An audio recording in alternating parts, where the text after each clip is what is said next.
بسم الله الرحمن الرحيم. ألف لام ميم. ذلك الكتاب لا ريب فيه هدى للمتقين الذين يؤمنون بالغيب ويقيمون الصلاة ومما رزقناهم ينفقون والذين يؤمنون بما أنزل إليك وما أنزل من قبلك وبالآخرة هم يوقنون أولئك على هدى من ربهم وأولئك هم المفلحون إن الذين كفروا سواء عليهم أأنذرتهم أم لم تنذرهم لا يؤمنون ختم الله على قلوبهم وعلى سمعهم وعلى أبصارهم غشاوة ولهم عذاب عظيم ومن الناس من يقول آمنا بالله وباليوم الآخر وما هم بمؤمنين يخادعون الله والذين آمنوا وما يخدعون إلا أنفسهم وما يشعرون في قلوبهم مرض فزادهم الله مرضا ولهم عذاب أليم بما كانوا يكذبون وإذا قيل لهم لا تفسدوا في الأرض قالوا إنما نحن مصلحون ألا إنهم هم المفسدون ولكن لا يشعرون وإذا قيل لهم آمنوا كما آمن الناس قالوا أنؤمن كما آمن السفهاء ألا إنهم هم السفهاء ولكن لا يعلمون وإذا لقوا الذين آمنوا قالوا آمنا وإذا خلوا إلى شياطينهم قالوا إنا معكم إنما نحن مستهزئون الله يستهزئ بهم ويمدهم في طغيانهم يعمهون أولئك الذين اشتروا الضلالة بالهدى فما ربحت تجارتهم وما كانوا مهتدين مثلهم كمثل الذي استوقد نارا فلما أضاءت ما حوله ذهب الله بنورهم وتركهم في ظلمات لا يبصرون صم بكم عمي فهم لا يرجعون أو كصيب من السماء فيه ظلمات ورعد وبرق يجعلون أصابعهم في آذانهم من الصواعق حذر الموت والله محيط بالكافرين يكاد البرق يخطف أبصارهم كلما أضاء لهم مشوا فيه وإذا أظلم عليهم قاموا ولو شاء الله لذهب بسمعهم وأبصارهم إن الله على كل شيء قدير يا أيها الناس اعبدوا ربكم الذي خلقكم والذين من قبلكم لعلكم تتقون الذي جعل لكم الأرض فراشا والسماء بناء وأنزل من السماء ماء فأخرج به من الثمرات رزقا لكم فلا تجعلوا لله أندادا وأنتم تعلمون وإن كنتم في ريب مما بسورة من مثله وادعوا شهداءكم من دون الله إن كنتم صادقين فإن لم تفعلوا ولن تفعلوا فاتقوا النار التي وقودها الناس والحجارة أعدت للكافرين وبشر الذين آمنوا وعملوا الصالحات أن لهم جنات تجري من تحتها الأنهار كلما رزقوا منها من ثمرة رزقا قالوا هذا الذي رزقنا من قبل وأتوا به متشابها ولهم فيها أزواج مطهرة وهم فيها خالدون إن الله لا يستحيي أن يضرب مثلا ما بعوضة فما فوقها فأما الذين آمنوا فيعلمون أنه الحق من ربهم وأما الذين كفروا فيقولون ماذا أراد الله بهذا مثلا يضل به كثيرا ويهدي به كثيرا وما يضل به إلا الفاسقين الذين ينقضون عهد الله من بعد ميثاقه ويقطعون ما أمر الله به أن يوصل ويفسدون في الأرض أولئك هم الخاسرون كيف تكفرون بالله وكنتم أمواتا فأحياكم ثم يميتكم ثم يحييكم ثم إليه ترجعون هو الذي خلق لكم ما في الأرض جميعا ثم استوى إلى السماء فسواهن 7 سماوات وهو بكل شيء عليم وإذ قال ربك للملائكة إني جاعل في الأرض خليفة قالوا أتجعل فيها من يفسد فيها ويسفك الدماء ونحن نسبح بحمدك ونقدس لك قال إني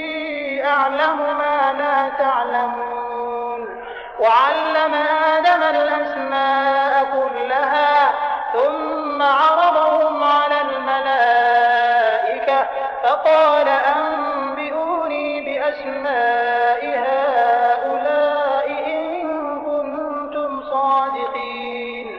قالوا سبحانك لا علم لنا إلا ما علمتنا إنك أنت العليم الحكيم قال يا آدم أنبئهم بأسمائهم فلما أنبأهم بأسمائهم قال ألم أقل لكم إني أعلم غيب السماوات والأرض وأعلم ما تبدون وما كنتم تكتمون وإذ قلنا للملائكة اسجدوا لآدم فسجدوا إلا إبليس أبى واستكبر وكان من الكافرين وقلنا يا آدم اسكن أنت وزوجك الجنة وكلا منها رغدا حيث شئتما ولا تقربا هذه الشجرة فتكونا من الظالمين فأزلهما الشيطان عنها فأخرجهما مما كانا فيه وقلنا اهبطوا بعضكم لبعض عدو ولكم في الأرض مستقر ومتاع إلى حين فتلقى آدم من ربه كلمات فتاب عليه إنه هو التواب الرحيم قلنا اهبطوا منها جميعا فإما يأتينكم مني فمن تبع هداي فلا خوف عليهم ولا هم يحزنون والذين كفروا وكذبوا بآياتنا أولئك أصحاب النار هم فيها خالدون يا بني إسرائيل اذكروا نعمتي التي أنعمت عليكم وأوفوا بعهدي أوف بعهدكم وإياي فارهبون وآمنوا بما أنزلت مصدقا لما معكم ولا تكونوا أول كافر به ولا تشتروا بآياتي ثمنا قليلا وإياي فاتقون ولا تلبسوا الحق بالباطل وتكتموا الحق وأنتم تعلمون وأقيموا الصلاة وآتوا الزكاة واركعوا مع الراكعين أتأمرون الناس بالبر وتنسون أنفسكم وأنتم تتلون الكتاب أفلا تعقلون واستعينوا بالصبر والصلاة وإنها لكبيرة إلا على الخاشعين الذين يظنون أنهم ملاقو ربهم وأنهم إليه راجعون يا بني إسرائيل اذكروا نعمتي التي أنعمت عليكم وأني فضلتكم على العالمين واتقوا يوما لا تجزي نفس عن نفس شيئا ولا يقبل منها شفاعة ولا يؤخذ منها عدل ولا هم ينصرون وإذ نجيناكم من آل فرعون يسومونكم سوء العذاب يذبحون أبناءكم ويستحيون نساءكم وفي ذلكم بلاء من ربكم عظيم وإذ فرقنا بكم البحر فأنجيناكم وأغرقنا آل فرعون وأنتم تنظرون وإذ واعدنا موسى 40 ليلة ثم اتخذتم العجل من بعده وأنتم ظالمون ثم عفونا عنكم من بعد ذلك لعلكم تشكرون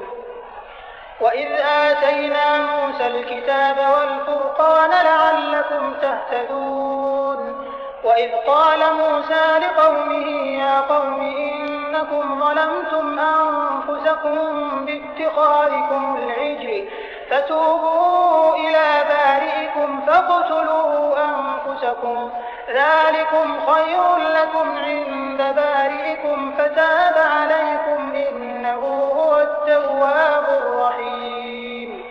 وإذ قلتم يا موسى لن نؤمن لك حتى نرى الله جهرة فأخذتكم الصاعقة وأنتم تنظرون ثم بعثناكم من بعد موتكم لعلكم تشكرون وظللنا عليكم الغمام وأنزلنا عليكم المن والسلوى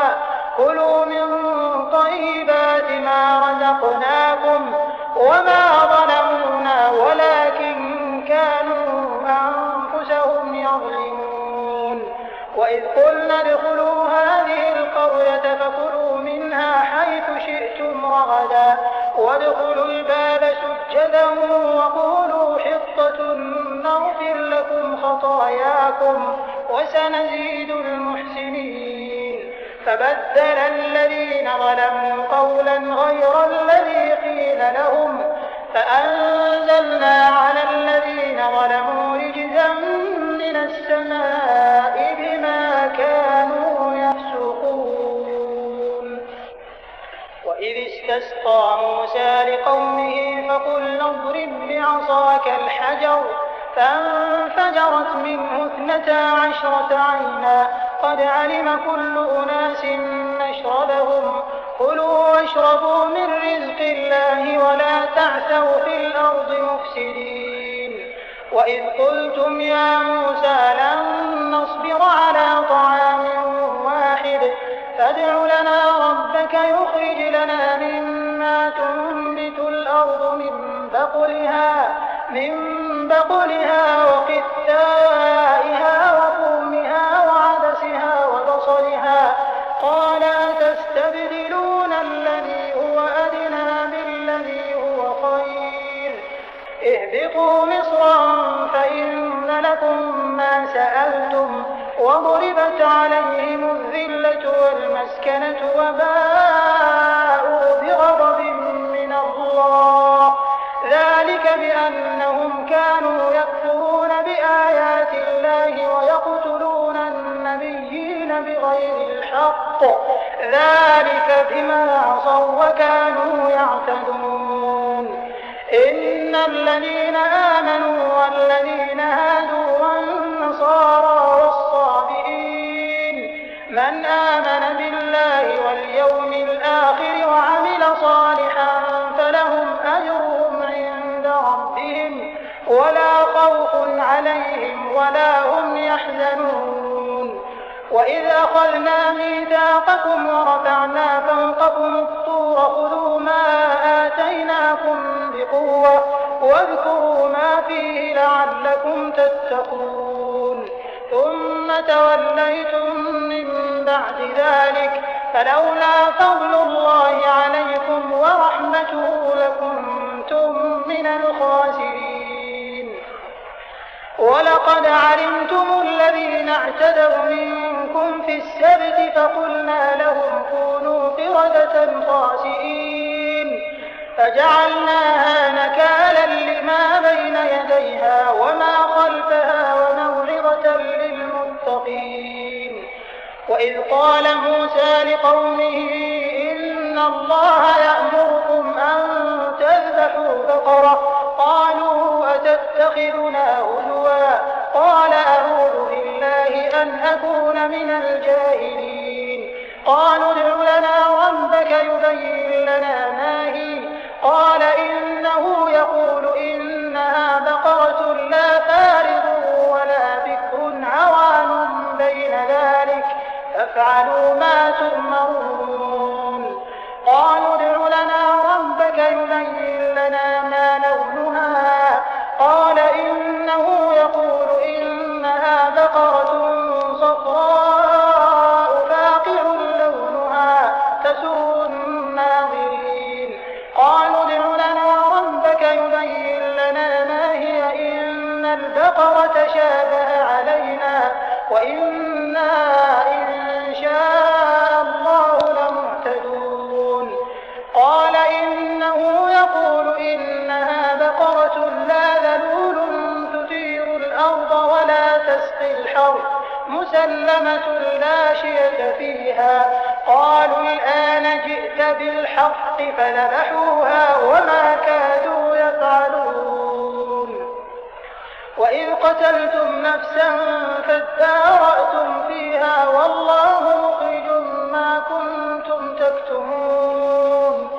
فقلنا اضربوه ببعضها كذلك يحيي الله الموتى ويريكم آياته لعلكم تعقلون ثم قست قلوبكم من بعد ذلك فهي كالحجارة أو أشد قسوة وإن من الحجارة لما يتفجر منه الأنهار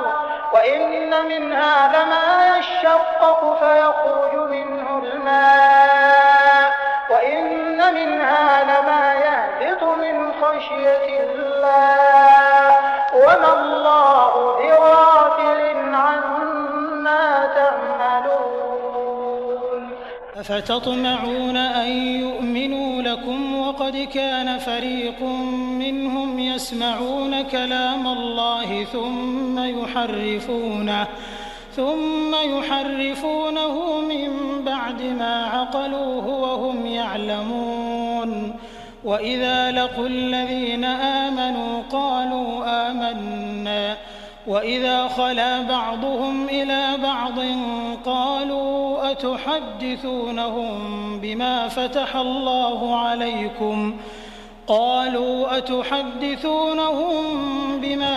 الله عليكم ليحاجوكم به عند ربكم أفلا تعقلون أولا يعلمون أن الله يعلم ما يسرون وما يعلنون ومنهم أميون لا يعلمون الكتاب إلا أماني وإن هم إلا يظنون فويل للذين يكتبون الكتاب بأيديهم ثم يقولون هذا من عند الله ليشتروا به ثمنا قليلا فويل لهم مما كتبت أيديهم وويل لهم مما يكسبون وقالوا لن تمسنا النار إلا أياما معدودة قل أتخذتم عند الله عهدا فلن يخلف الله عهده أم تقولون على الله ما لا تعلمون بلى من كسب سيئة وأحاطت به خطيئته فأولئك أصحاب النار هم فيها خالدون والذين آمنوا وعملوا الصالحات أولئك أصحاب الجنة هم فيها خالدون وإذ أخذنا ميثاق بني إسرائيل لا تعبدون إلا الله وبالوالدين إحسانا وذي القربى واليتامى والمساكين وقولوا للناس حسنا وأقيموا الصلاة وآتوا الزكاة ثم توليتم إلا قليلا منكم وأنتم معرضون وإذ أخذنا ميثاقكم لا تسفكون دماءكم ولا تخرجون أنفسكم من دياركم ثم أقررتم وأنتم تشهدون ثم أنتم هؤلاء تقتلون أنفسكم وتخرجون فريقا منكم من ديارهم تظاهرون عليهم بالإثم والعدوان وإن يأتوكم أسارى تفادوهم وهو محرم عليكم إخراجهم أفتؤمنون ببعض الكتاب وتكفرون ببعض فما جزاء من يفعل ذلك منكم إلا خزي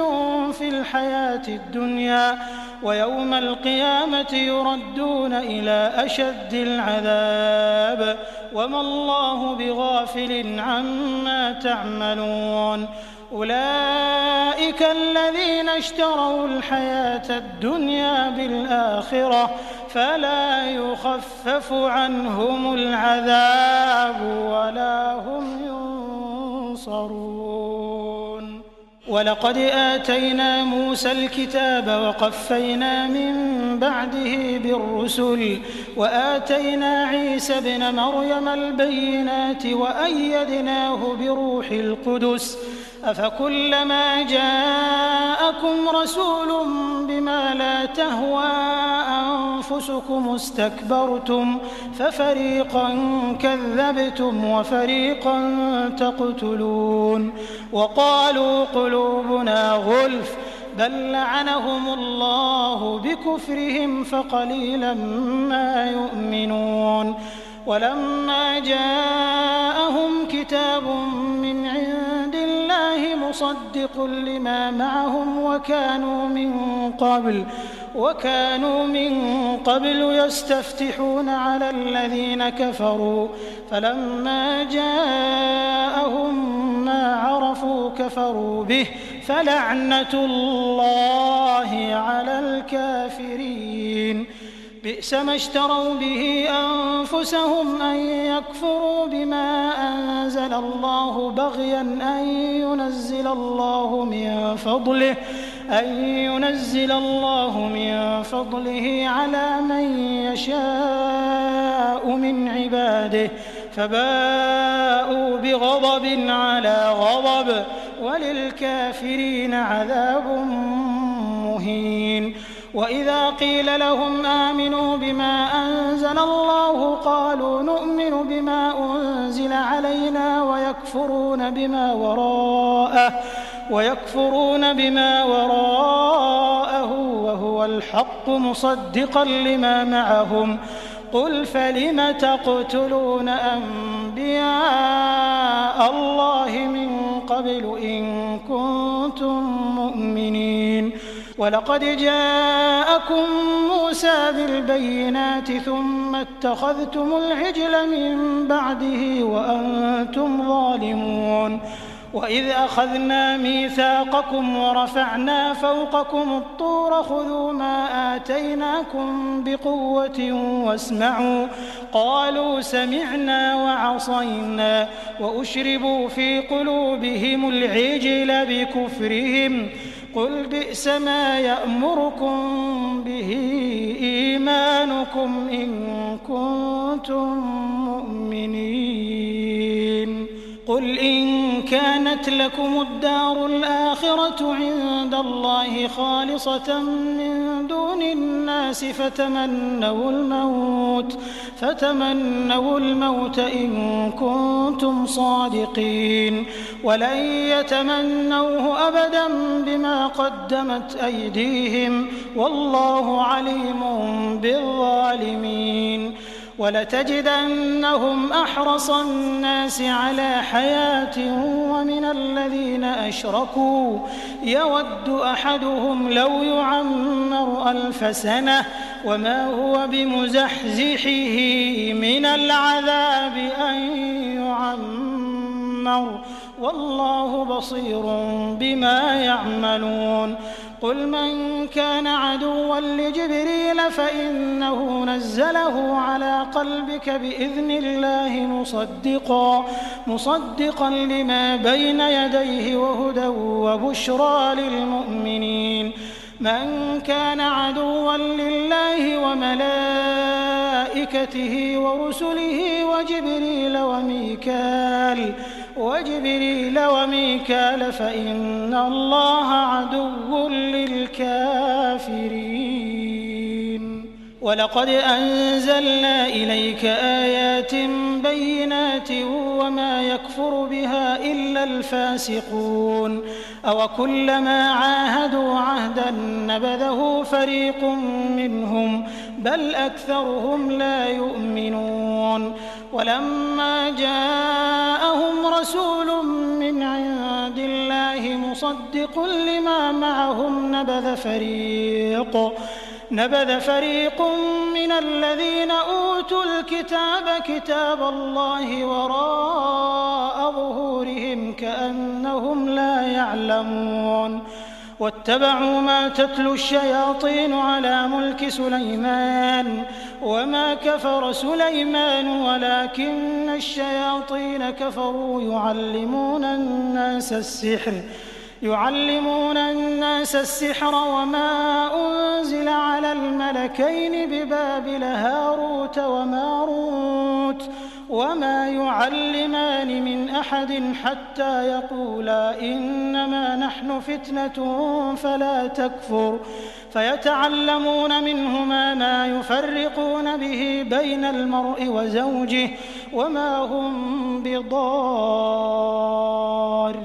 به من أحد إلا بإذن الله ويتعلمون ما يضرهم ولا ينفعهم ولقد علموا لمن اشتراه ما له في الآخرة من خلاق ولبئس ما شروا به أنفسهم لو كانوا يعلمون.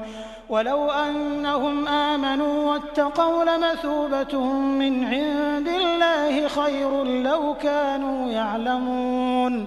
يا أيها الذين آمنوا لا تقولوا راعنا وقولوا انظرنا واسمعوا وللكافرين عذاب أليم ما يود الذين كفروا من أهل الكتاب ولا المشركين أن ينزل عليكم من خير من ربكم والله يختص برحمته من يشاء والله ذو الفضل العظيم ما ننسخ من آية أو ننسها نأت بخير منها أو مثلها ألم تعلم أن الله على كل شيء قدير ألم تعلم أن الله له ملك السماوات والأرض وما لكم من دون الله من ولي ولا نصير أم تريدون أن تسألوا رسولكم كما سئل موسى من قبل ومن يتبدل الكفر بالإيمان فقد ضل سواء السبيل ود كثير من أهل الكتاب لو يردونكم من بعد إيمانكم كفارا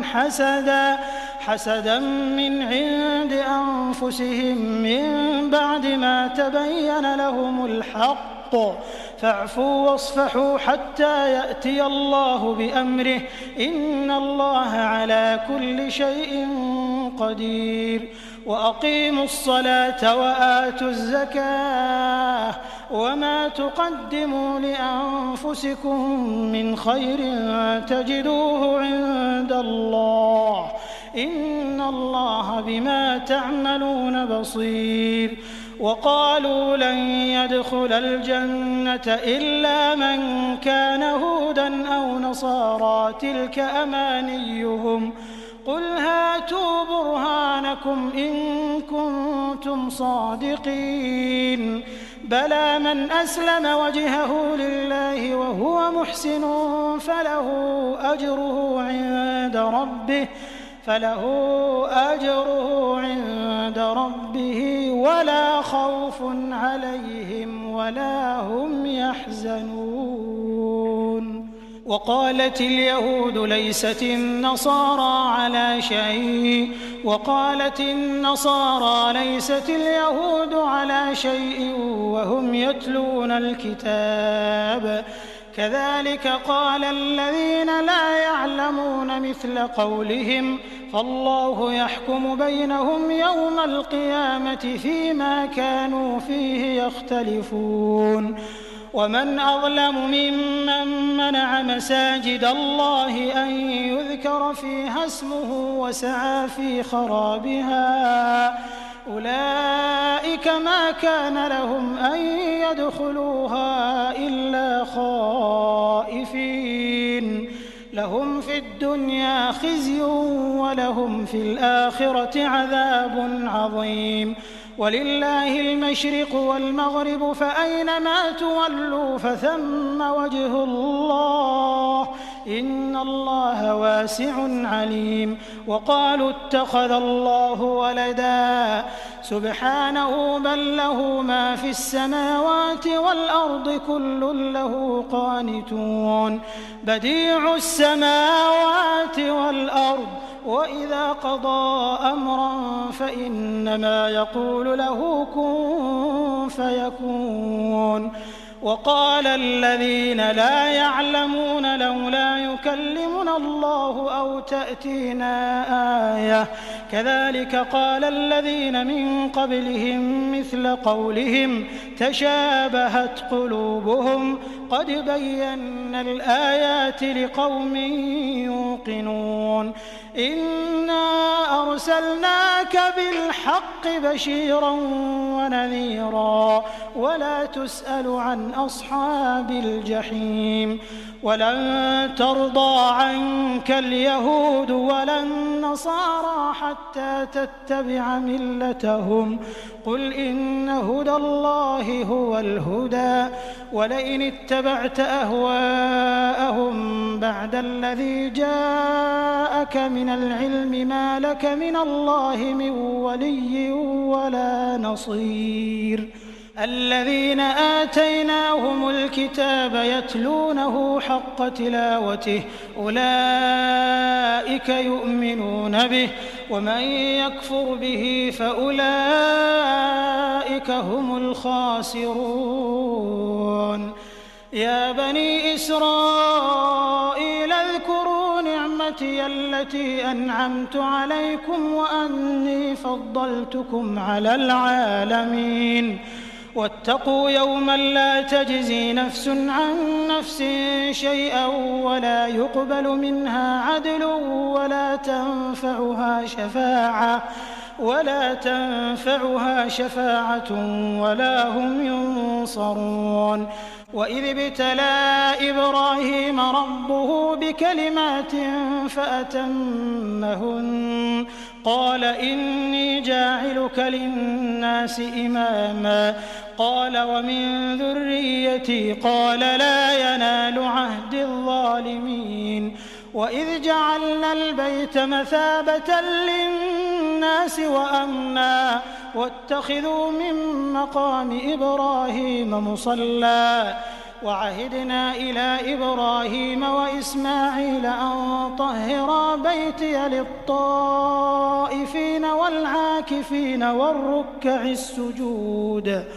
وإذ قال إبراهيم رب اجعل هذا بلدا آمنا وارزق أهله من الثمرات من آمن منهم بالله واليوم الآخر قال ومن كفر فأمتعه قليلا ثم أضطره إلى عذاب النار وبئس المصير. وإذ يرفع إبراهيم القواعد من البيت وإسماعيل ربنا تقبل منا إنك أنت السميع العليم. ربنا واجعلنا مسلمين لك ومن ذريتنا أمة مسلمة لك وأرنا مناسكنا وتب علينا إنك أنت التواب الرحيم. ربنا وابعث فيهم رسولا منهم يتلو عليهم آياتك ويعلمهم الكتاب والحكمة ويزكيهم إنك أنت العزيز الحكيم. ومن يرغب عن ملة إبراهيم إلا من سفه نفسه ولقد اصطفيناه في الدنيا وإنه في الآخرة لمن الصالحين. إذ قال له ربه أسلم قال أسلمت لرب العالمين. ووصى بها إبراهيم بنيه ويعقوب يا بني إن الله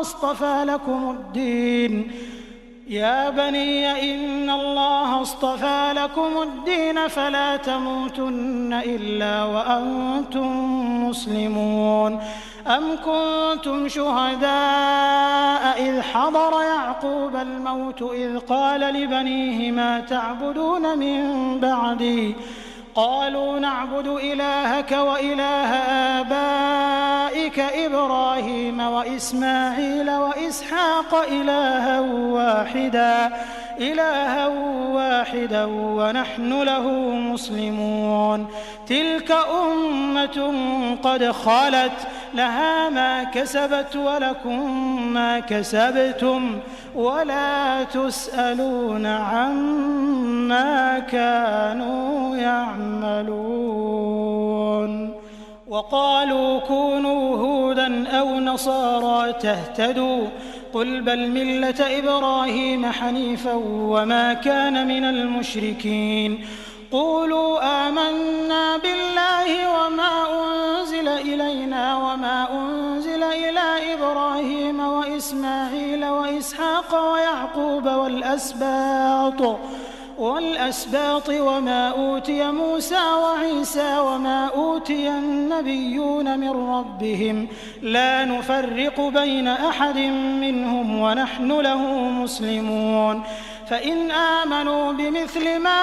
آمنتم به فقد اهتدوا وإن تولوا فإنما هم في شقاق فسيكفيكهم الله وهو السميع العليم صبغة الله ومن أحسن من الله صبغة ونحن له عابدون قل أتحاجوننا في الله وهو ربنا وربكم ولنا أعمالنا ولكم أعمالكم ونحن له مخلصون أم تقولون إن إبراهيم وإسماعيل وإسحاق ويعقوب والأسباط كانوا هودا أو نصارى قل أأنتم أعلم أم الله ومن أظلم ممن كتم شهادة عنده من الله وما الله بغافل عما تعملون تلك أمة قد خلت لها ما كسبت ولكم ما كسبتم ولا تسألون عما كانوا يعملون سيقول السفهاء من الناس ما ولاهم عن قبلتهم التي كانوا عليها قل لله المشرق والمغرب يهدي من يشاء إلى صراط مستقيم وكذلك جعلناكم أمة وسطا لتكونوا شهداء على الناس ويكون الرسول عليكم شهيدا وما جعلنا القبلة التي كنت عليها إلا لنعلم من يتبع الرسول ممن ينقلب على عقبيه وإن كانت لكبيرة إلا على الذين هدى الله وما كان الله ليضيع إيمانكم إن الله بالناس لرؤوف رحيم قد نرى تقلب وجهك في السماء فلنولينك قبلة ترضاها فول وجهك شطر المسجد الحرام وحيث ما كنتم فولوا وجوهكم شطره وإن الذين أوتوا الكتاب ليعلمون أنه الحق من ربهم وما الله بغافل عما يعملون ولئن أتيت الذين أوتوا الكتاب بكل آية ما تبعوا قبلتك وما أنت بتابع قبلتهم وما بعضهم بتابع قبلة بعض ولئن اتبعت أهواءهم من بعد ما جاءك من العلم إنك إذا لمن الظالمين الذين آتيناهم الكتاب يعرفونه كما يعرفون أبناءهم وإن فريقا منهم ليكتمون الحق وهم يعلمون الحق من ربك فلا تكونن من الممترين ولكل وجهة هو موليها فاستبقوا الخيرات أينما تكونوا يأت بكم الله جميعا إن الله على كل شيء قدير ومن حيث خرجت فول وجهك شطر المسجد الحرام وإنه للحق من ربك وما الله بغافل عما تعملون ومن حيث خرجت فول وجهك شطر المسجد الحرام وحيث ما كنتم فولوا وجوهكم شطره لئلا يكون للناس عليكم حجة لئلا يكون للناس عليكم حجة إلا الذين ظلموا منهم فلا تخشوهم واخشوني ولأتم نعمتي عليكم ولعلكم تهتدون كما أرسلنا فيكم رسولا منكم يتلو عليكم آياتنا ويزكيكم ويعلمكم الكتاب والحكمة ويعلمكم ما لم تكونوا تعلمون فاذكروني أذكركم واشكروا لي ولا تكفرون يا أيها الذين آمنوا استعينوا بالصبر والصلاة إن الله مع الصابرين ولا تقولوا لمن يقتل في سبيل الله أموات بل أحياء ولكن لا تشعرون ولنبلونكم بشيء من الخوف والجوع ونقص من الأموال والأنفس والثمرات وبشر الصابرين الذين إذا أصابتهم مصيبة قالوا إنا لله وإنا إليه راجعون أولئك عليهم صلوات من ربهم ورحمة وأولئك هم المهتدون إن الصفا والمروة من شعائر الله فمن حج البيت أو اعتمر فلا جناح عليه أن يطوف بهما ومن تطوع خيرا فإن الله شاكر عليم إن الذين يكتمون ما أنزلنا من البينات والهدى من بعد ما بيناه للناس في الكتاب أولئك يلعنهم الله ويلعنهم اللاعنون إلا الذين تابوا وأصلحوا وبينوا فأولئك أتوب عليهم وأنا التواب الرحيم إن الذين كفروا وماتوا وهم كفار أولئك عليهم لعنة الله والملائكة والناس أجمعين خالدين فيها لا يخفف عنهم العذاب ولا هم ينظرون وإلهكم إله واحد لا إله إلا هو الرحمن الرحيم إن في خلق السماوات والأرض واختلاف الليل والنهار والفلك التي تجري في البحر بما ينفع الناس وما أنزل الله من السماء من ماء فأحيا به الأرض بعد موتها وبث فيها من كل دابة وتصريف الرياح والسحاب المسخر بين السماء والأرض لآيات لقوم يعقلون ومن الناس من يتخذ من دون الله أندادا يحبونهم كحب الله والذين آمنوا أشد حبا لله ولو يرى الذين ظلموا إذ يرون العذاب أن القوة لله جميعا وأن الله شديد العذاب إذ تبرأ الذين اتبعوا من الذين اتبعوا ورأوا العذاب وتقطعت بهم الأسباب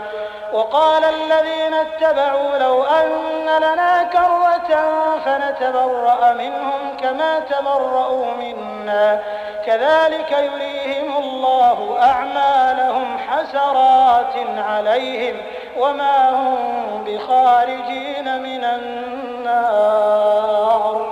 يا أيها الناس كلوا مما في الأرض حلالا طيبا ولا تتبعوا خطوات الشيطان إنه لكم عدو مبين إنما يأمركم بالسوء والفحشاء وأن تقولوا على الله ما لا تعلمون وإذا قيل لهم اتبعوا ما أنزل الله قالوا بل نتبع ما ألفينا عليه آباءنا أولو كان آباؤهم لا يعقلون شيئا ولا يهتدون ومثل الذين كفروا كمثل الذي ينعق بما لا يسمع إلا دعاء ونداء صم بكم عمي فهم لا يعقلون يا أيها الذين آمنوا كلوا من طيبات ما رزقناكم واشكروا لله إن كنتم إياه تعبدون إنما حرم عليكم الميتة والدم ولحم الخنزير وما أهل به لغير الله فمن اضطر غير باغ ولا عاد فلا إثم عليه إن الله غفور رحيم إن الذين يكتمون ما أنزل الله من الكتاب ويشترون به ثمنا قليلا أولئك ما يأكلون في بطونهم إلا النار ولا يكلمهم الله يوم القيامة ولا يزكيهم ولهم عذاب أليم أولئك الذين اشتروا الضلالة بالهدى والعذاب بالمغفرة فما أصبرهم على النار ذلك بأن الله نزل الكتاب بالحق وإن الذين اختلفوا في الكتاب لفي شقاق بعيد ليس البر أن تولوا وجوهكم قبل المشرق والمغرب ولكن البر من آمن بالله واليوم الآخر والملائكة والكتاب والنبيين وآتى المال على حبه ذوي القربى واليتامى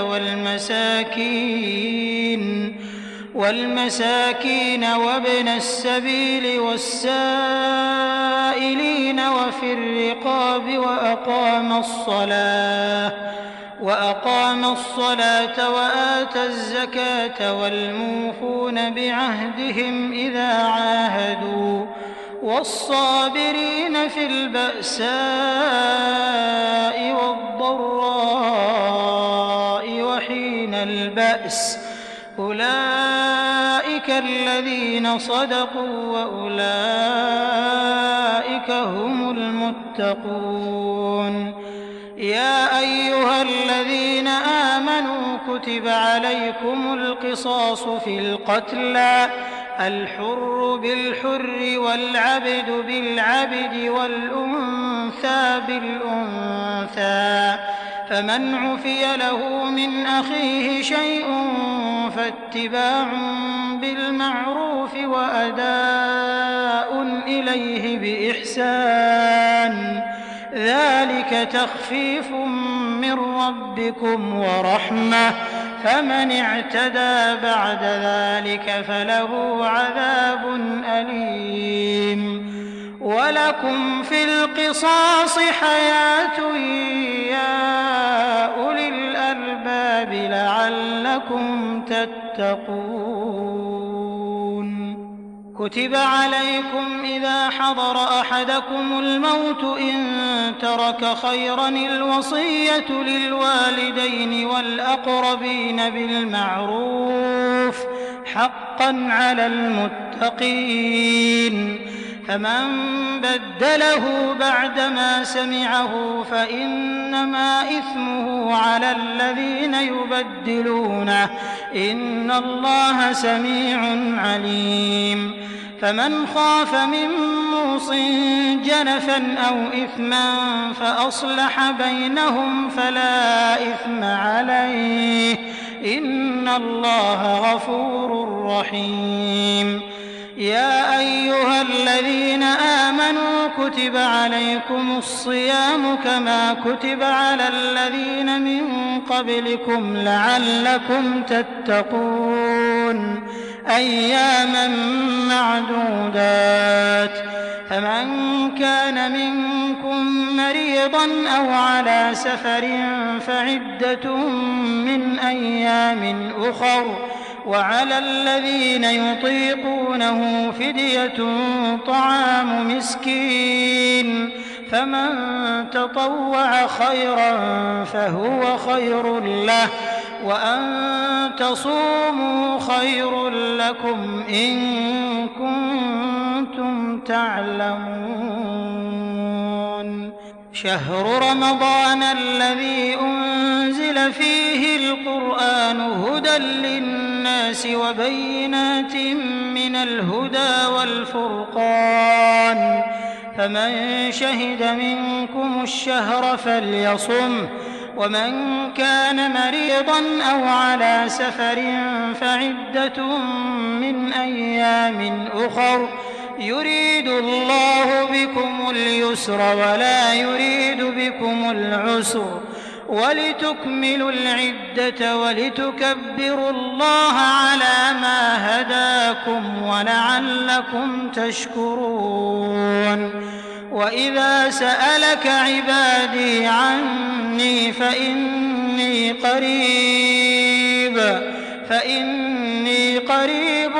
أجيب دعوة الداع إذا دعان، فليستجيبوا لي وليؤمنوا بي لعلهم يرشدون. أحل لكم ليلة الصيام الرفث إلى نسائكم هن لباس لكم وأنتم لباس لهن، علم الله أنكم كنتم تختانون أنفسكم فتاب عليكم وعفى عنكم، فالآن باشروهن وابتغوا ما كتب الله لكم،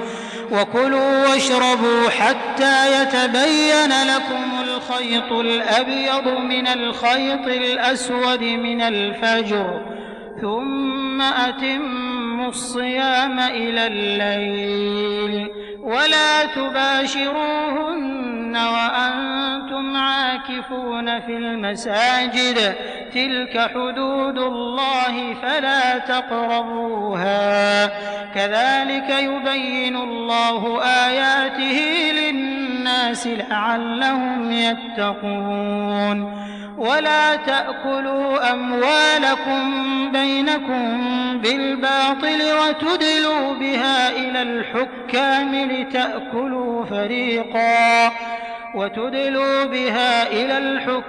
لتأكلوا فريقا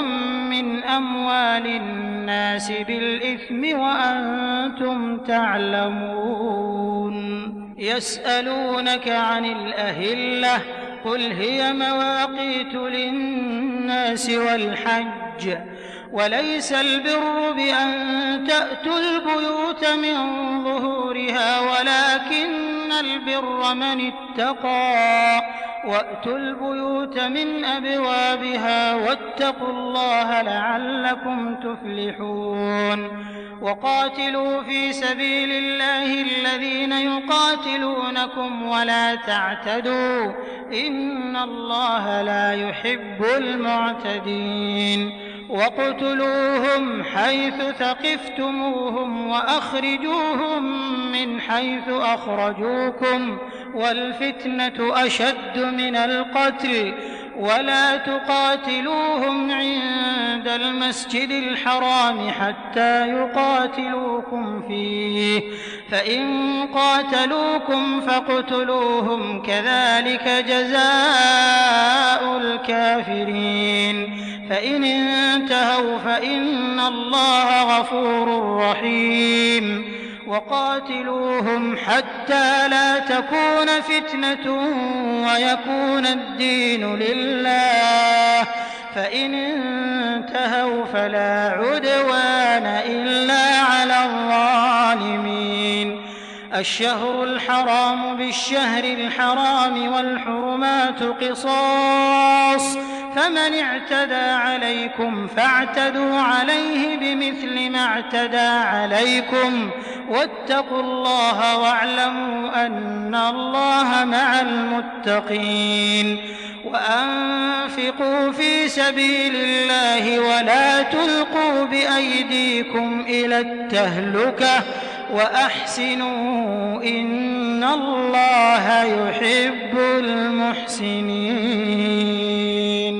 وأتموا الحج والعمرة لله، فإن أحصرتم فما استيسر من الهدي، ولا تحلقوا رؤوسكم حتى يبلغ الهدي محله، فمن كان منكم مريضا أو به أذى من رأسه ففدية من صيام أو صدقة أو نسك، فإذا أمنتم فمن تمتع بالعمرة إلى الحج فما استيسر من الهدي، فمن لم يجد فصيام 3 أيام في الحج و7 إذا رجعتم، تلك 10 كاملة، ذلك لمن لم يكن أهله حاضر المسجد الحرام. واتقوا الله واعلموا أن الله شديد العقاب. الحج أشهر معلومات، فمن فرض فيهن الحج فلا رفث ولا فسوق ولا جدال في الحج، وما تفعلوا من خير يعلمه الله، وتزودوا فإن خير الزاد التقوى، واتقون يا أولي الألباب. ليس عليكم جناح أن تبتغوا فضلا من ربكم، فإذا أفضتم من عرفات فاذكروا الله عند المشعر الحرام، واذكروه كما هداكم وإن كنتم من قبله لمن الضالين.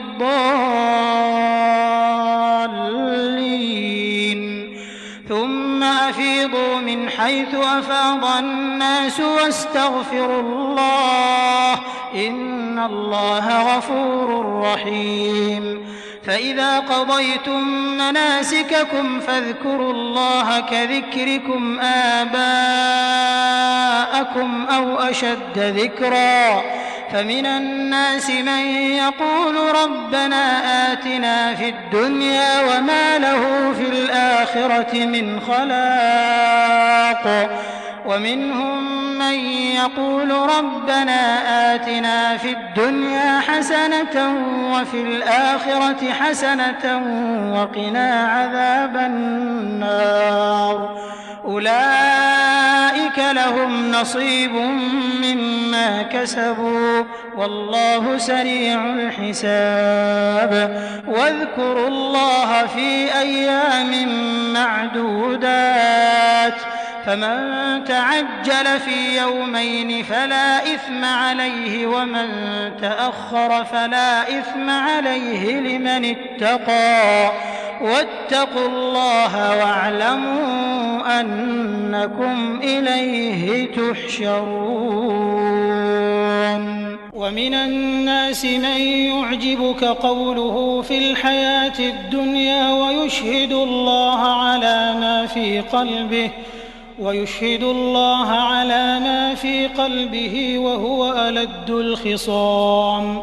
وإذا تولى سعى في الأرض ليفسد فيها ويهلك الحرث والنسل والله لا يحب الفساد. وإذا قيل له اتق الله أخذته العزة بالإثم فحسبه جهنم ولبئس المهاد. ومن الناس من يشري نفسه ابتغاء مرضات الله والله رءوف بالعباد. يا أيها الذين آمنوا ادخلوا في السلم كافة ولا تتبعوا خطوات الشيطان إنه لكم عدو مبين. فإن زللتم من بعد ما جاءتكم البينات فاعلموا أن الله عزيز حكيم. هل ينظرون إلا أن يأتيهم الله في ظلل من الغمام والملائكة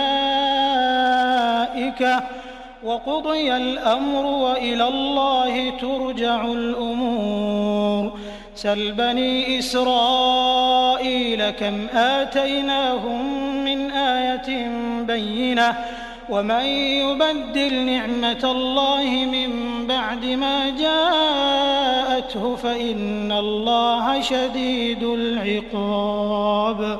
زين للذين كفروا الحياة الدنيا ويسخرون من الذين آمنوا والذين اتقوا فوقهم يوم القيامة والله يرزق من يشاء بغير حساب.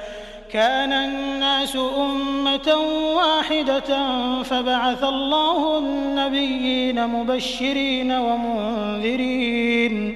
وأنزل معهم الكتاب بالحق ليحكم بين الناس فيما اختلفوا فيه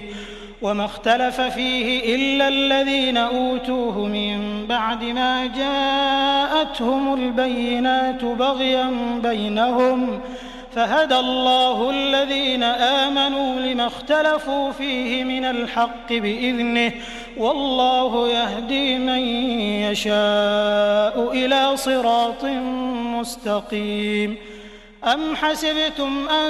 تدخلوا الجنة ولما يأتكم مثل الذين خلوا من قبلكم مستهم البأساء والضراء وزلزلوا حتى يقول الرسول والذين آمنوا معه متى نصر الله ألا إن نصر الله قريب. يسألونك ماذا ينفقون قل ما أنفقتم من خير فللوالدين والأقربين واليتامى والمساكين وابن السبيل وما تفعلوا من خير فإن الله به عليم. كتب عليكم القتال وهو كره لكم وعسى أن تكرهوا شيئا وهو خير لكم وعسى أن تحبوا شيئا وهو شر لكم والله يعلم وأنتم لا تعلمون. يسألونك عن الشهر الحرام قتال فيه قل قتال فيه كبير وصد عن سبيل الله وكفر به والمسجد الحرام وإخراج أهله منه أكبر عند الله والفتنة أكبر من القتل ولا يزالون يقاتلونكم حتى يردوكم عن دينكم إن استطاعوا ومن يرتدد منكم عن دينه فيمت وهو كافر فأولئك حبطت أعمالهم في الدنيا والآخرة وأولئك أصحاب النار هم فيها خالدون. إن الذين آمنوا والذين هاجروا وجاهدوا في سبيل الله أولئك يرجون رحمة الله والله غفور رحيم. يسألونك عن الخمر والميسر قل فيهما إثم كبير ومنافع للناس وإثمهما أكبر من نفعهما ويسألونك ماذا ينفقون قل العفو كذلك يبين الله لكم الآيات لعلكم تتفكرون في الدنيا والآخرة. ويسألونك عن اليتامى قل إصلاح لهم خير وإن تخالطوهم فإخوانكم والله يعلم المفسد من المصلح ولو شاء الله لأعنتكم إن الله عزيز حكيم. ولا تنكحوا المشركات حتى يؤمنوا ولأمة مؤمنة خير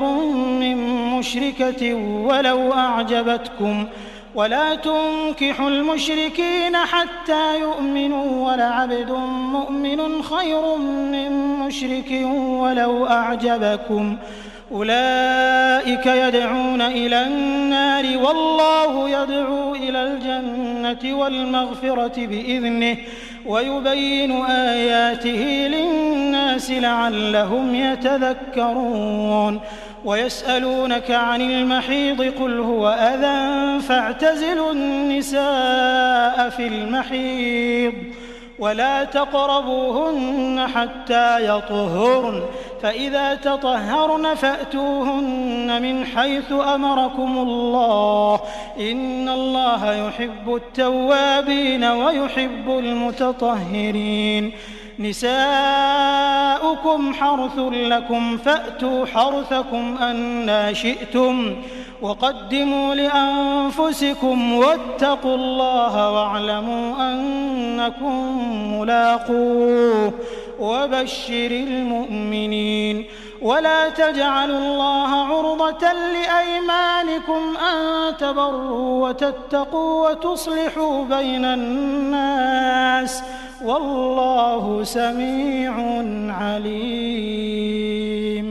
لا يؤاخذكم الله باللغو في أيمانكم ولكن يؤاخذكم بما كسبت قلوبكم والله غفور حليم. للذين يؤلون من نسائهم تربص 4 أشهر فإن فاءوا فإن الله غفور رحيم. وإن عزموا الطلاق فإن الله سميع عليم. والمطلقات يتربصن بأنفسهن 3 قروء ولا يحل لهن أن يكتمن ما خلق الله في أرحامهن إن كن يؤمن بالله واليوم الآخر وبعولتهن أحق بردهن في ذلك إن أرادوا إصلاحا ولهن مثل الذي عليهن بالمعروف وللرجال عليهن درجة والله عزيز حكيم. الطلاق 2 فإمساك بمعروف أو تسريح بإحسان ولا يحل لكم أن تأخذوا مما آتيتموهن شيئا إلا أن يخافا ألا يقيما حدود الله فإن خفتم ألا يقيما حدود الله فلا جناح عليهما فيما افتدت به تلك حدود الله فلا تعتدوها ومن يتعد حدود الله فأولئك هم الظالمون. فإن طلقها فلا تحل له من بعد حتى تنكح زوجا غيره فإن طلقها فلا جناح عليهما أن يتراجعا إن ظنا أن يقيما حدود الله وتلك حدود الله يبينها لقوم يعلمون. وإذا طلقتم النساء فبلغن أجلهن فأمسكوهن بمعروف أو سرحوهن بمعروف ولا تمسكوهن ضرارا لتعتدوا ومن يفعل ذلك فقد ظلم نفسه ولا تتخذوا آيات الله هزوا واذكروا نعمة الله عليكم وما أنزل عليكم من الكتاب والحكمة يعظكم به واتقوا الله واعلموا أن الله بكل شيء عليم. وإذا طلقتم النساء فبلغن أجلهن فلا تعضلوهن أن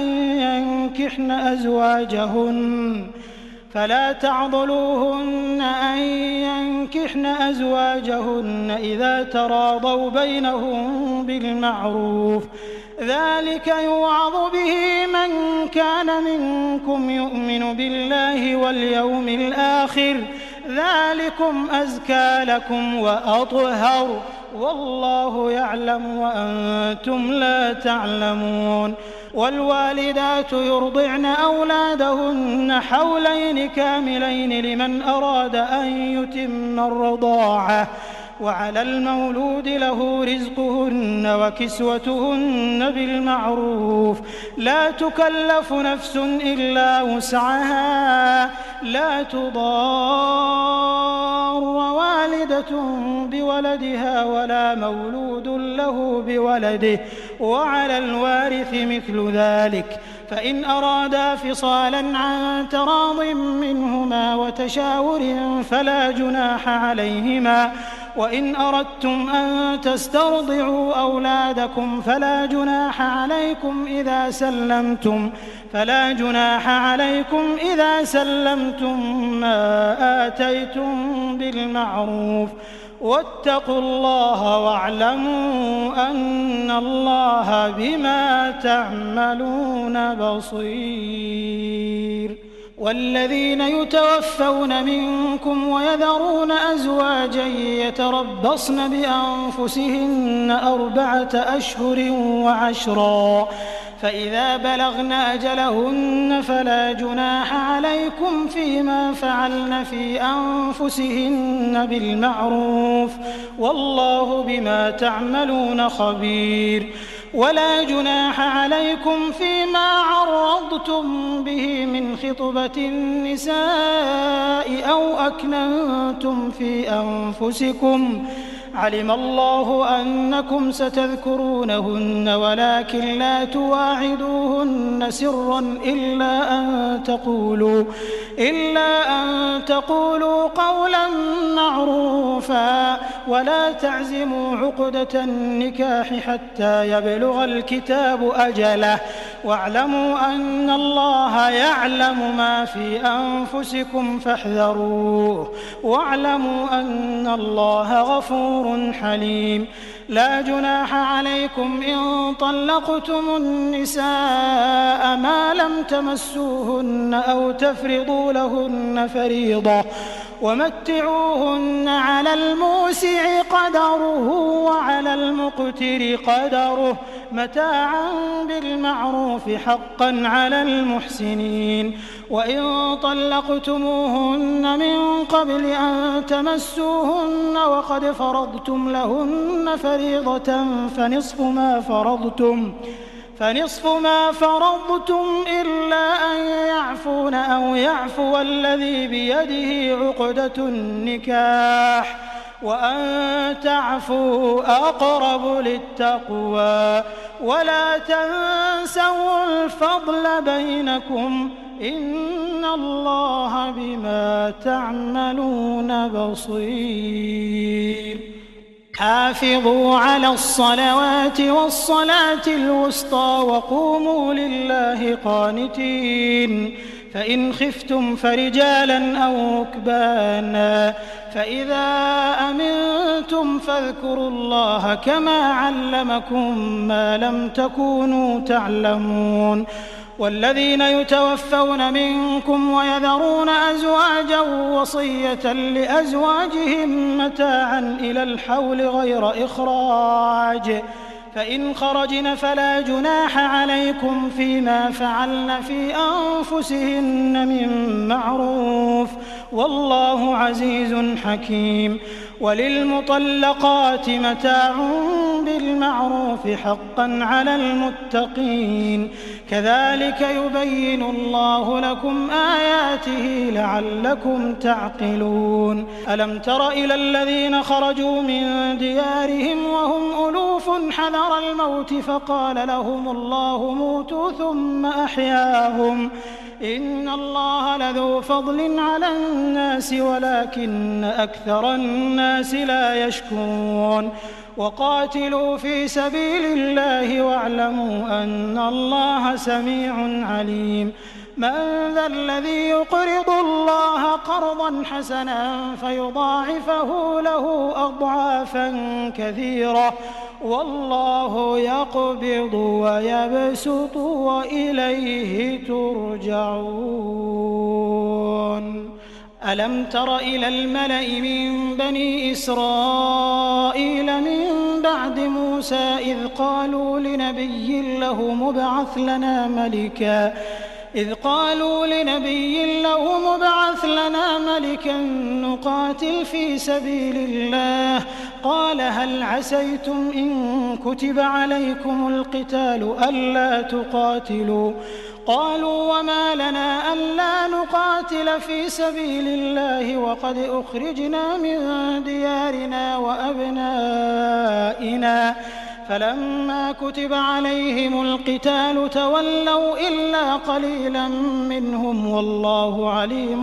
بالظالمين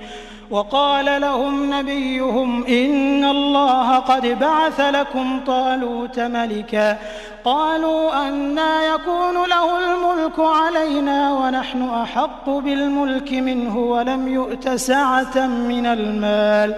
قال إن الله اصطفاه عليكم وزاده بسطة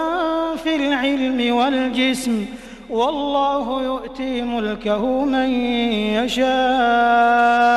والله واسع عليم وقال لهم نبيهم إن آية ملكه أن يأتيكم التابوت فيه سكينة من ربكم وبقية مما ترك آل موسى وآل هارون تحمله الملائكة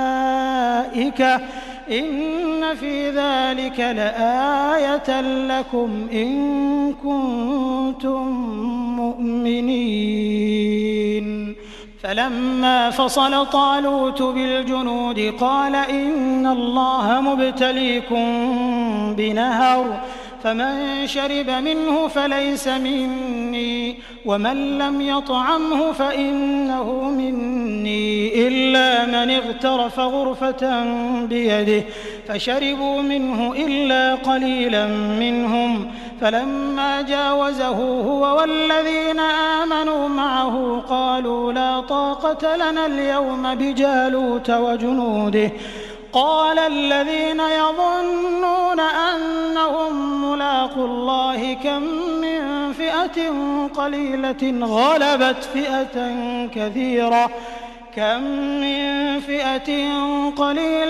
غلبت فئة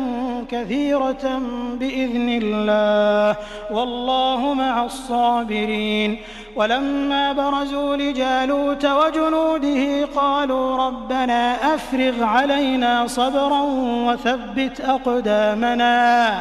وثبت أقدامنا وانصرنا على القوم الكافرين فهزموهم بإذن الله وقتل داود جالوت وآتاه الله الملك والحكمة وعلمه مما يشاء ولولا دفع الله الناس بعضهم ببعض لفسدت الأرض ولكن الله ذو فضل على العالمين تلك آيات الله نتلوها عليك بالحق وإنك لمن المرسلين تلك الرسل فضلنا بعضهم على بعض منهم من كلم الله ورفع بعضهم درجات وآتينا عيسى ابن مريم البينات وأيدناه بروح القدس ولو شاء الله ما اقتتل الذين من بعدهم من بعد ما جاءتهم البينات ولكن اختلفوا فمنهم من آمن ومنهم من كفر ولو شاء الله ما اقتتلوا ولكن الله يفعل ما يريد. يا أيها الذين آمنوا أنفقوا مما رزقناكم من قبل أن يأتي يوم لا بيع فيه ولا خلة ولا شفاعة والكافرون هم الظالمون. الله لا إله إلا هو الحي القيوم لا تأخذه سنة ولا نوم له ما في السماوات وما في الأرض من ذا الذي يشفع عنده إلا بإذنه يعلم ما بين أيديهم وما خلفهم ولا يحيطون بشيء من علمه إلا بما شاء وسع كرسيه السماوات والأرض ولا يؤوده حفظهما وهو العلي العظيم. لا إكراه في الدين قد تبين الرشد من الغي فمن يكفر بالطاغوت ويؤمن بالله فقد استمسك بالعروة الوثقى لا انفصام لها والله سميع عليم. الله ولي الذين آمنوا يخرجهم من الظلمات إلى النور والذين كفروا أولياؤهم الطاغوت يخرجونهم من النور إلى الظلمات أولئك أصحاب النار هم فيها خالدون. ألم تر إلى الذي حاج إبراهيم في ربه أن آتاه الله الملك إذ قال إبراهيم ربي الذي يحيي ويميت قال أنا أحيي وأميت قال إبراهيم فإن الله يأتي بالشمس من المشرق فأت بها من المغرب فبهت الذي كفر والله لا يهدي القوم الظالمين. أو كالذي مر على قرية وهي خاوية على عروشها قال أنى يحيي هذه الله بعد موتها فأماته الله 100 عام ثم بعثه قال كم لبثت قال لبثت يوما أو بعض يوم قال بل لبثت 100 عام فانظر إلى طعامك وشرابك لم يتسنه وانظر إلى حمارك ولنجعلك آية للناس وانظر إلى العظام كيف ننشزها ثم نكسوها لحما فلما تبين له قال أعلم أن الله على كل شيء قدير. وإذ قال إبراهيم رب أرني كيف تحيي الموتى قال أولم تؤمن قال بلى ولكن ليطمئن قلبي قال فخذ 4 من الطير فصرهن إليك ثم اجعل على كل جبل منهن جزءا ثم ادعهن يأتينك سعيا واعلم أن الله عزيز حكيم. مثل الذين ينفقون أموالهم في سبيل الله كمثل حبة أنبتت 7 سنابل في كل سنبلة 100 حبة والله يضاعف لمن يشاء والله واسع عليم. الذين ينفقون أموالهم في سبيل الله ثم لا يتبعون ما أنفقوا منا ولا أذى لهم أجرهم عند ربهم ولا خوف عليهم ولا هم يحزنون. قول معروف ومغفرة خير من صدقة يتبعها أذى والله غني حليم. يا تبطلوا صدقاتكم بالمن والأذى كالذي ينفق ماله رئاء الناس ولا يؤمن بالله واليوم الآخر فمثله كمثل صفوان عليه تراب فأصابه وابل فتركه صلدا لا يقدرون على شيء مما كسبوا والله لا يهدي القوم الكافرين. ومثل الذين ينفقون أموالهم ابتغاء مرضات الله وتثبيتا من أنفسهم كمثل جنة بربوة أصابها وابل فآتت أكلها ضعفين فإن لم يصبها وابل فطل والله بما تعملون بصير. أيود أحدكم أن تكون له جنة من نخيل وأعناب تجري من تحتها الأنهار له فيها من كل الثمرات وأصابه الكبر وله ذرية ضعفاء فأصابها إعصار فيه نار فاحترقت كذلك يبين الله لكم الآيات لعلكم تتفكرون. يا أيها الذين آمنوا أنفقوا من طيبات ما كسبتم ومما أخرجنا لكم من الأرض ولا تيمموا الخبيث منه تنفقون ولستم بآخذيه إلا أن تغمضوا فيه واعلموا أن الله غني حميد. الشيطان يعدكم الفقر ويأمركم بالفحشاء والله يعدكم مغفرة منه وفضلا والله واسع عليم. يؤتي الحكمة من يشاء ومن يؤت الحكمة فقد أوتي خيرا كثيرا وما يذكر إلا أولو الألباب. وما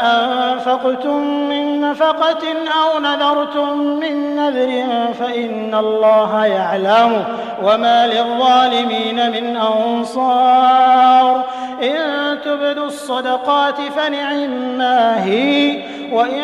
تخفوها وتؤتوها الفقراء فهو خير لكم ويكفر عنكم من سيئاتكم والله بما تعملون خبير. ليس عليك هداهم ولكن الله يهدي من يشاء وما تنفقوا من خير فلأنفسكم وما تنفقون إلا ابتغاء وجه الله وما تنفقوا من خير يوفى إليكم وأنتم لا تظلمون. للفقراء الذين أحصروا في سبيل الله لا يستطيعون ضربا في الأرض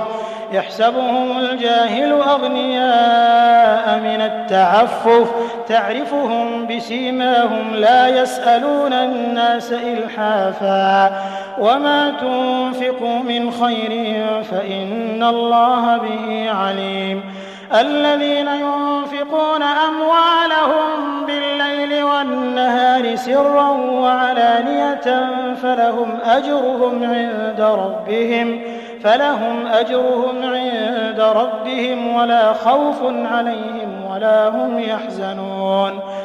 الذين يأكلون الربا لا يقومون إلا كما يقوم الذي يتخبطه الشيطان من المس ذلك بأنهم قالوا إنما البيع مثل الربا وأحل الله البيع وحرم الربا. فمن جاءه موعظة من ربه فانتهى فله ما سلف وأمره إلى الله ومن عاد فأولئك أصحاب النار هم فيها خالدون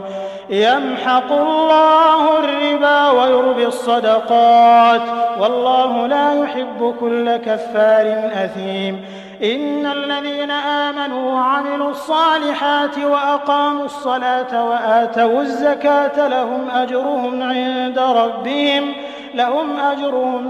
ربهم ولا خوف عليهم ولا هم يحزنون يا أيها الذين آمنوا اتقوا الله وذروا ما بقي من الربا إن كنتم مؤمنين فإن لم تفعلوا فأذنوا بحرب من الله ورسوله وإن تبتم فلكم رؤوس أموالكم لا تظلمون ولا تظلمون وإن كان ذو عسرة فنظرة إلى ميسرة وأن تصدقوا خير لكم إن كنتم تعلمون واتقوا يوما ترجعون فيه إلى الله ثم توفى كل نفس ما كسبت وهم لا يظلمون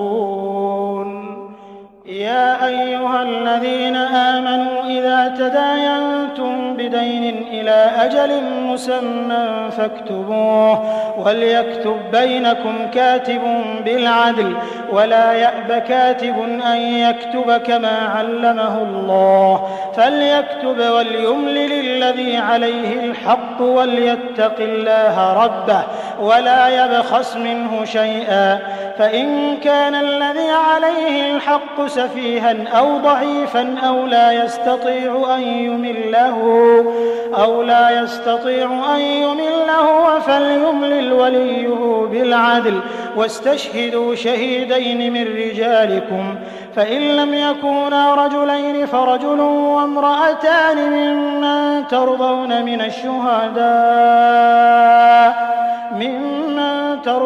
من الشهداء أن تضل إحداهما فتذكر إحداهما الأخرى ولا يأبى الشهداء إذا ما دعوا ولا تسأموا أن تكتبوه صغيرا أو كبيرا إلى أجله ذلكم أقسط عند الله وأقوم للشهادة وأدنى ألا ترتابوا إلا أن تكون تجارة حاضرة تديرونها بينكم فليس عليكم جناح ألا تكتبوها وأشهدوا إذا تبايعتم ولا يضار كاتب ولا شهيد وإن تفعلوا فإنه فسوق بكم واتقوا الله ويعلمكم الله والله بكل شيء عليم وإن كنتم على سفر ولم تجدوا كاتبا فرهان مقبوضة فإن أمن بعضكم بعضا فليؤدي الذي اؤتمن أمانته وليتق الله ربه ولا تكتموا الشهادة ومن يكتمها فإنه آثم قلبه والله بما تعملون عليم لله ما في السماوات وما في الأرض وإن تبدوا ما في أنفسكم أو تخفوه يحاسبكم به الله فيغفر لمن يشاء ويعذب من يشاء والله على كل شيء قدير آمن الرسول بما أنزل إليه من ربه والمؤمنون كل آمن بالله وملائكته وكتبه ورسله لا نفرق بين أحد من رسله وقالوا سمعنا وأطعنا غفرانك ربنا وإليك المصير لا يكلف الله نفسا إلا وسعها لها ما كسبت وعليها ما اكتسبت ربنا لا تؤاخذنا إن نسينا أو أخطأنا ربنا ولا تحمل علينا إصرا كما حملته على الذين من قبلنا ربنا ولا تحملنا ما لا طاقة لنا به واعف عنا واغفر لنا وارحمنا أنت مولانا فانصرنا على القوم الكافرين.